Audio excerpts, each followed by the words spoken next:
You want the smoke? I bring the heat. I'm with the gang. Pull up, we 10 deep. My bitches hop out. We out with the shits. He a little baby. He sucking my tits. I knew that nigga was a hoe. Shit. And now his ass gotta go. Bitch, these bum ass niggas, they be Shout out to Tati Dior. the drip. Ooh, I'm saucy. I'm a bad bitch, real bossy. Your baby daddy want my time though. I be on his ass like Velcro. Bitch, I hop out with the shit. Yo, nigga, he all on my tip. Boss bitch by the green. Ready? Bad bougie and she mean. My baby, he locked in the pen. He gon' send out the group. Well, it's Monday night, so you know what that means. It's your daily dose, weekly dose, adult survival guide. I'm your host, Mafia Doll Brittany E. And we got your girl, Lovey Lovey, I should. on the ones and twos. I should. Tonight we are in my secret garden and not the kind underneath my clothes either, okay? You got a garden under there? I don't know. Some people like to call it the garden, I guess. Really? Did I just make that up or something? It sounds like you did. I don't know. Say. Let's move forward. Okay. Lives after gutter, people. So, I don't know about you, but Retrograde came out and kind of left me really, really unbalanced. I really been trying to find my footing on this whole life situation I have going on. So I don't know if it's like changing of the seasons, the weather. I don't know. It's just like I've been trying to seclude myself, maybe find a little more clarity, maybe, and a bit of chaos. So I don't know. I resonate with the earth. Like, I'm one of those people who like to walk barefooted on the ground, which some think is nasty. I think I like to feel just, not at the club, but like on the real ground. Yeah, like if you have a yard or, walking to the cars, close parameters. I'm not talking about just going and making a 7-mile walk with no shoes on. This is not Jesus walks here, okay? I'm not a missionary here. I'm just saying I resonate with just bare earth or my surroundings. I'm a naturalist, I think I would like to call myself. Okay. But so, I've been finding different ways to kind of find clarity. And in the midst of finding clarity, I had like the realest revelation ever. Okay, revelation. I like that. You like that? Yeah. Do we have a revolution? Yeah, a revolution and a revelation together. Yes. I like it. So basically, I came to the conclusion that the reason I was so off is because I wasn't listening to myself, or ultimately taking the time out, because I believe in God. I think I said that before. Mm-hmm. I believe that I do a lot more talking because I like to talk. Obviously, we have a show. And I don't do enough solacing and listening. Does that make sense? You don't do enough what? I don't do enough being quiet. And taking that time, you know how when you meditate, a lot of people be like, how do you meditate? Like, where do you start? I don't know where to start. Well, the first thing to do is clear your mind and be quiet. We do so much of what we need when we say our prayers, or when we're manifesting, or just, in our own way, and projecting our own truth, that we don't really consider what is really inside of us, or what our purpose is, if I'm making sense. Okay. So the reason I was feeling off balance is because I had stopped, taking the time out to be quiet around all the chaos that was around me. I was looking for validation in all the wrong places. If I'm making sense. I don't know. I mean, this is strictly off the dome here. This is one of those things. Today I came and was thinking, like, how do I find the solution? Like, it's not me being ungrateful and not having gratitude. But in moments where things are chaotic, it's really hard to kind of find the pleasure and the peace and the calm. A center. It's kind of like a tornado in the storm. In the storm. So in order for me to really get out the storm, I just came to the conclusion like I really have to center myself off, find a quiet place, and go back to what I know I'm true to. Okay. Because one thing I found out, like, what you're supposed to be is already in you. It's already implanted in you. But if you are searching for someone to tell you who you are, you're not listening to yourself. Like, you don't believe in yourself enough. And in order for you to believe in a God, you got to believe in yourself. You got to have some type of connection. So if you're not taking advice and having a self-care check, you know, and figuring out where you are, you're going to kind of be swept up in the chaos. You won't even be able to get to the center of the calm. The center? I don't know. We're going to move forward because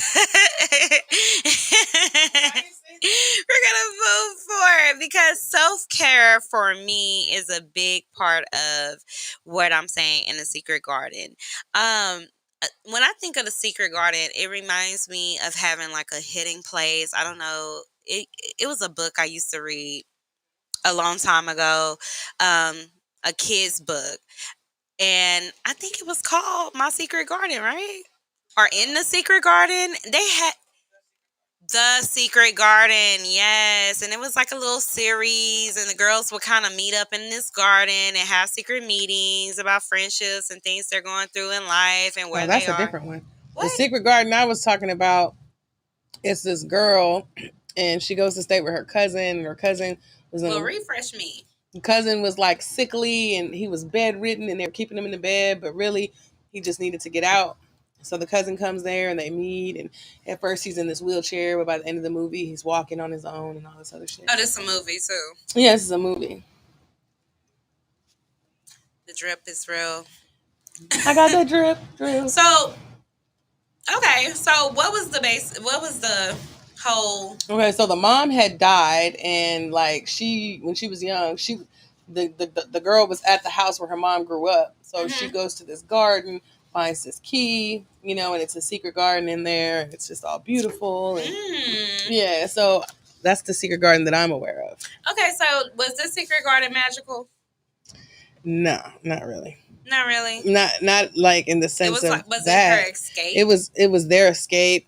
Yeah, that's where they would go, and you know, she was like, okay, well, it still ties in, right? Well, I mean, maybe it's a different one. I don't know, but I told you I got tag team at my little spiritual shop today. I don't know if you follow Hi Nutrition Morris on Facebook. I don't know if you guys follow tarot or retrogrades or planetarians, horoscopes. I'm all into any type of guidance that I can get. So I got tag teamed, and basically everything I've been saying and feeling was all in my head. And we project so much that we don't understand how powerful we are or how powerful thoughts can be. It's almost like the Carrie syndrome. You know, you think about it so hard that you start seeing things move, or, you know, just, I don't know. People have other powers, but it was just the fact she's like, you know, if you erase your first mind thought of the negativity, you'll bring in so much positivity. Now, with that being said, tonight is one of those things before the new moon, because the new moon is supposed to have like all the magical powers and new beginnings and this and this and this.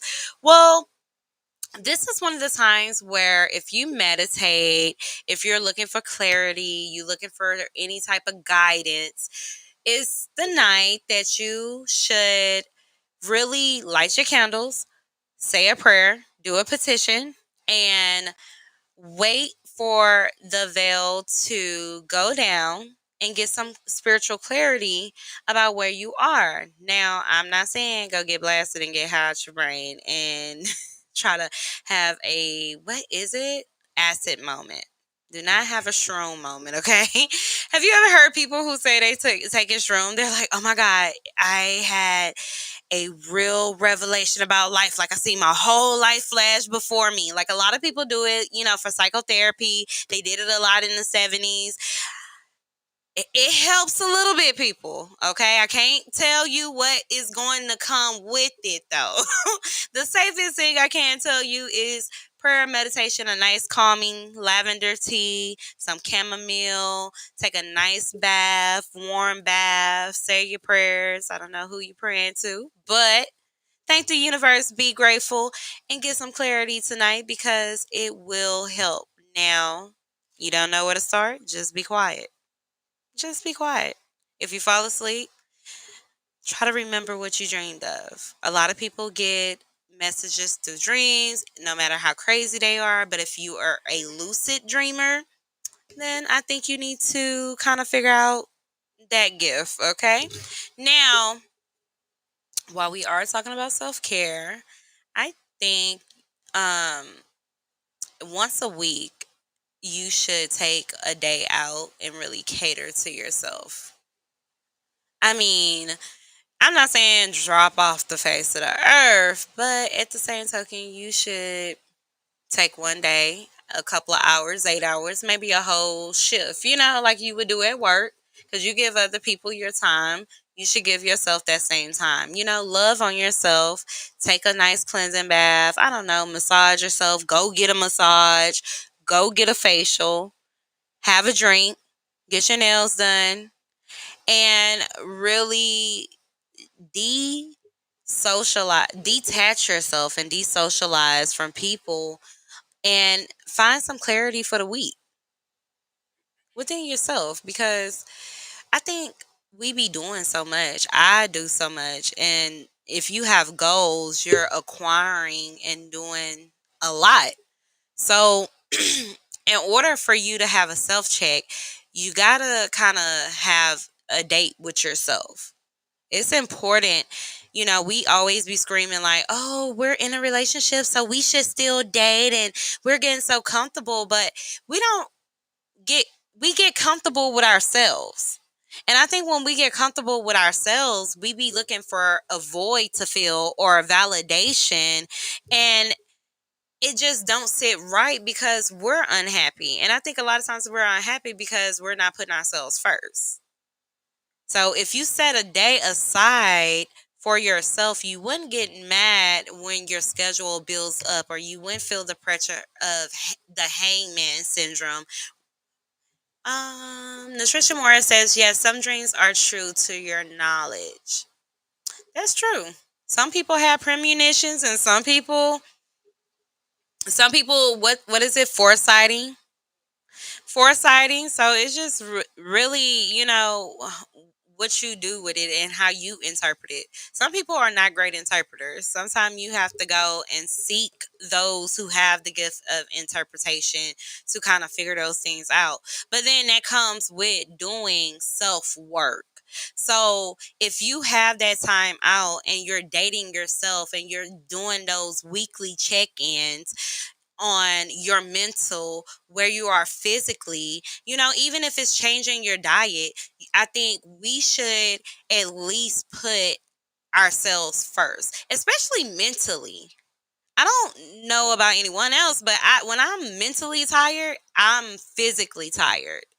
And, I start passing off my aggression onto others because I'm trying to deflect, from being tired and strung out and not asking for help. A lot of times we don't want to ask for help because we want to seem like we're strong and we got it.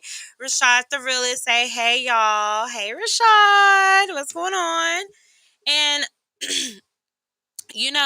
once you start dating yourself and realizing certain things, it's not even just about, oh, taking the spiritual baths, oh, the meditating. Sometimes it's about having, those conversations that are hard for you to have with other people. Because we're in a society where people don't really believe in therapy. People don't want to go sit down and tell a stranger how they're feeling. They don't want to tell their friends really their deepest, darkest secrets. And then you're left with all these things you're telling yourself, which I don't know about you, but I'm cruel to myself. I can be cruel to myself. The same way I can hype myself up, I can really tear myself down at the same time. So, when you're in a bad space, you got to really be careful about your circle and what you're planting. So, in the secret garden, you can't just escape and run to this place and expect it to change your outlook on life. Like, you really have to plant those seeds. And if you're into like harvesting and farming, or you just believe in like new beginnings, this is the season where you're planting. So you got to really be careful those seeds you're planting, because it's, karma comes back around. What you're going to harvest when what you've planted already set in stone. So you don't want to plant any rotten seeds or not good seeds, because you've never done it before. But if you do your research, if you do the work, if you tend to it, you got to understand that the rain is going to come with the sunshine. Because in order for you to have a great harvest, it got to have some water, and not just by you watering it. When you're all dried out and your water hose is out, how are you going to get that nutrient? What are you going to do? So sometimes those little natural things that we don't want to come or want to happen, naturally, the earth has a way of cleansing and purging itself. And I think we have to understand that for ourselves, our body does the same thing. It's like being sick. Our bodies break down. We become sick because of the things that we do to it, the things that are unnatural to it. And it's so simple. The things that we are supposed to do in life are so simple, and I think we complicate things when we make it bigger than what it is. So now you really have to think about all that I said and really say, you know what? Where am I? What am I projecting around me? What am I bringing to me? Because when you block yourself off from good, from anything, you're going to block yourself off even from the good things. So, you can be saying you want to be here, you want to do this, you want to do that. But when you are negative in one area, it will block other areas in your life. Like what, for example? It's kind of like when one door closes, another one opens, but we be so focused on the closed door that we forget that it might be something better, somewhere else. So it's kind of that syndrome. We are so caught up in the moment and where we at that we forget that it's another day coming. Like, I can't forever be here. It can't forever be like this. And I mean, we like to hold on to stuff, right? Yeah, people definitely. People get comfortable. People get comfortable. People do get comfortable, and I don't think you should ever grow comfortable with not being happy. I don't think you should ever get comfortable with not living and experiencing your best life either. And we shouldn't get comfortable with living for other people. Thank you. Yeah, I mean, I take care of my mom. Right. I try to be there for as many people as I can be, but sometimes that can deplete you. You gotta have boundaries. I've learned you gotta have boundaries, but then again, you gotta have boundaries for yourself. Right. That's what boundaries are for, right? Yes, but that's part of self-care. So that's what we're teaching.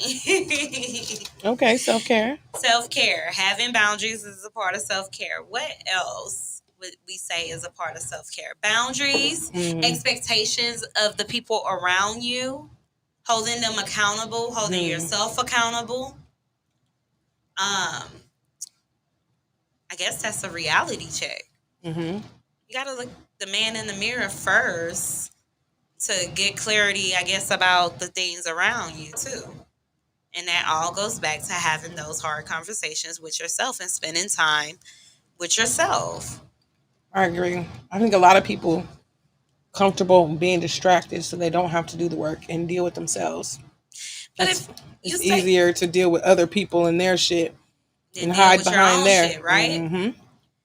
So I feel like I've learned so much from letting other people distract me because it kept me ultimately away from my goals and what I wanted. And I was, after you are codependent, what is it? After someone becomes dependent on you, you become codependent, and it becomes like this whole little cycle. Codependency? Yes, Mm-hmm. it becomes like a whole cycle, and that's a disease within itself. Like you get so used to being needed that you don't even feel right when someone don't need you. Right. But who's there when you need someone? And I think we are so used to being everything to everyone else that we don't even know how to be there for ourselves. Like, I can have the answer for everybody else, and I can't have the answer for my own life. And I've realized that I have to be silent a lot of the times and take my own advice for myself. Like, maybe I shouldn't share that with you because that's a distraction from what I need to do for me. Maybe that's some advice I need to get to myself. So, even with your friends, you got to be careful about playing Captain Save-A-Ho. You have to be careful with playing Captain Save-A-Ho because it no longer is about you. It all becomes about the person, that you're trying to save. So self-care is not about putting on the extra work for other people. Now, if you're a caregiver or you're taking care of people, I'm not saying go drop them off today, okay, at the nursing home or drop your job and be like, this is not what I'm doing. But, you have to have a boundary. You got to have a safe boundary. Now, Okay. I went and got a facial today. I know, right? It's so refreshing. My face was so dirty. I felt like a little dirty face, a little bit. Yes. Oh my God. You just don't get it. And it was so funny because she called me out on it. She was like, I've never seen your nose like this. I was like, look, Halloween was just a couple of days. Well, yeah, like yesterday. Like, maybe I didn't get all the makeup off. I don't know. Like, don't do me like this. Where you been? Let's deflect this conversation off of me. And I just love my facial girl. And she's Middle Eastern. So, I get a different perspective of her outlook on life. She's young. So it's just really cute on how other people deal with issues. But every time I go, I feel like it's a bonding, a bonding session, right? Like I should always tip her more because she helped me realize something or we got through something traumatic. Like we always have a bonding space. So one thing people got to really understand when you are going to these salons, your hairstylist or your esthetician or your body waxer is more than just someone who is doing a service for you. Like these people are people too, and you're spending a significant amount of time, money, and trust in them. And I feel like, I really want someone I can be open with and have that time with. I'm sitting there for an hour and you're touching on me. Girl, we gonna talk about some stuff. Facts. Because who's sitting there that long time and not having a conversation? It's true. We talking about something. Not if I like you, we gonna talk about you and me. If I don't like you, we just gonna talk about you, okay? That's your business. That's your business. But I think we formed some great relationships and long-lasting relationships with our service workers. Okay, so big ups to our service workers, The good ones. the good ones. I mean, have you really came across some really bad ones? Nigga. Have Tell, I? tell me some experiences. I think I showed you this picture Oh my that I gosh. had. Don't I had spend a self-care day in somebody's chair that is horrible. It was terrible. How Like, was it? Tell the me this girl, experience. first of all, she booked me. I booked her, whatever. You know, I was just trying to, try somebody different, somebody new, somebody younger. And I got to her house and it was a mess. And I guess she stayed there with her mom. And her mom was just like angry-ish and yelling at the dog and trying to tell the dog to fucking snuggle with her. And the dog really wasn't feeling it. And it smelled like the dog. It was terrible. And then it wasn't even a chair for me to sit on. I sat on this weird, like, tuffet type chair, but I had already, had no time to change my mind or, because I had something You to was do. in it. I was deep. I was in there. I was committed to it. I couldn't, it was no turnaround. Committed. It was no turnaround. Right. So I'm like, well, shit, maybe she could still, she's. It was the worst. It was the worst. It was the worst. Did she not do the style correctly? Did she not? She tried to convince me, and then wouldn't take the picture and let me see that she didn't do it right. And then I made her take it out, and I cussed her out and made her take it out. And her mom came in there talking about, don't talk to her daughter like that. I'm like, don't talk to them dogs like that. The fuck? Oh it was a situation. It was a whole situation. It was a situation. Oh my god! It was the worst situation. One of the worst kinds of situations. I was very upset about it. I hated it. And I had took the picture. I think I had showed you what it was supposed to look like versus what she did and tried to tell me it was. Yes, you did. And it was traumatizing. So when it comes to self-care and being in a salon and being in a space where I can communicate with my stylist, that shit is important to me. I value that, I don't want strangers touching me, and I don't like a whole bunch of weirdos around me and weird energies. Straight there with the W word, right? Yes, around me. I don't want it. Oh my gosh, weirdos. Okay, so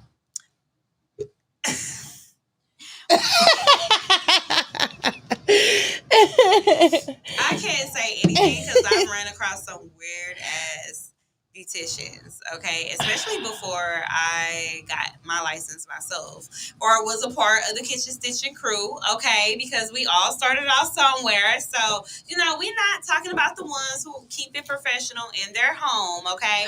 We're talking about the ones who should know a proper doll's etiquette when servicing their clients for self-care. Yes. Now, what are those things we don't want during our self-care day? Drama. I do not want to know that you and Tyrone they broke up. Now, if I've been knowing you and me and Tyrone, I know Tyrone, I can put a face to it, That's a face different. to the situation. That is totally different. Right. But I swear, if I don't know you and you done got up 5-6 times to go answer Tyrone's phone call and he might pop up at the shop and we might have to act like he not there, that's a problem. If you got kids, oh my God, and you are servicing someone and you got to stop, feed them kids, baby them kids. Now, I understand if it's a newborn. I mean, that's kind of like, gotta let it make it. But if your kids are walking, talking, jumping, can't talk, especially the ones that can talk, I think you should not be there and have your kids take them. I mean, if you work at home, should it be a neutral area the kids should be? I think it should. I've done a lot of, At home services, and people assume that because I don't have kids, so when I want to do my spa situation, I don't necessarily want your kid asking about, you know what I'm saying? Can you feed them? And where's this at? And I need this. And when you gonna do that? And it's just they loud. It's like little T go get his own snacks. He should know when he's in his house, right? He should know that when you're in this particular doing this, you see me working. Don't come over here with the boo. But of course, I think you should check with your client also because everybody's different. You know what I'm saying? Me personally, some people they got a gang of kids and they're perfectly cool with having other people's kids running around while they're getting their hair done because they're used to that shit. But But at the same token, it's no longer self-care if you're part of a daycare, right? I concur, but some people, that's I used to get mad at one of my guy friends because he would call me sometime when I'm getting my nails and stuff done, and it would probably be like a baby screaming in the back. He's like, "Oh my God, she brought her baby to the nail shop. Like, why would she do that?" I say the same and thing. I'd be like, "Well, I mean, maybe she didn't have a babysitter, or maybe, I mean, I don't know, the baby here." Well, that's just so like y'all supposed to relax. Like, exactly. I was thinking, like, damn, if a man have that much, uphold to our self-care right, day, a salon lifestyle. Yeah, like, if you paying this much, you need to have the most comfort. Exactly. Like, no, you don't bring the kids. Like, do the guys bring the kids to the barbershop? Not unless they're getting a haircut. I mean, are you bringing all the kids to the barbershop though? If you have daughters and a son? I mean, I would. You got good kids. Oh my gosh. Well, some people got them and some people don't. And bless most those people don't, because this conversation would be completely different if the majority kids was not causing upheaval. I just think getting out of the home is the best decision any stylist, nail tech, esthetician could have, because I think you need to separate. And that's where self-care comes in. Mm-hmm. You have to separate the two. You got to separate home from business. Even if you're in any business as a person, you got to separate the two. You cannot have home and work with you 24/7. Mm-hmm. Because, I mean, your work will spill over into your personal life, and then your personal life was just be in shambles at that point, because what time do you have to really cater to your secret garden? Mm-hmm. You're catering at that point. You're catering to your business. But we're going into a break. On the second half, we'll be talking more about beauty tips.